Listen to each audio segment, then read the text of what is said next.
ગરમા ગરમ ભજીયા બનાવવાના. સૌપ્રથમ ચણાનો લોટ, મેથી, મરચાં અને બટાકાની કાતરી. ચણાના લોટમાં મીઠું, ખારો નાખીને તેનો ગાળો બનાવવાનો અને એક કઢાઈમાં તેલ ગરમ કરી ગેસ ઉપર મેળવાનો.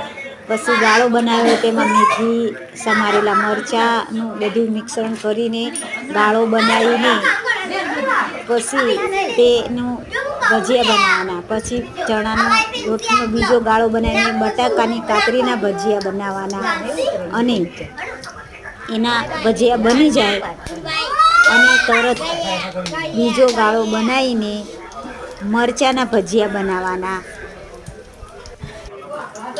મરચાંના ભજીયા બનાવીને મેથીના, મરચાંના અને બટાકાના ગરમ ગરમ ભજીયા પીરસ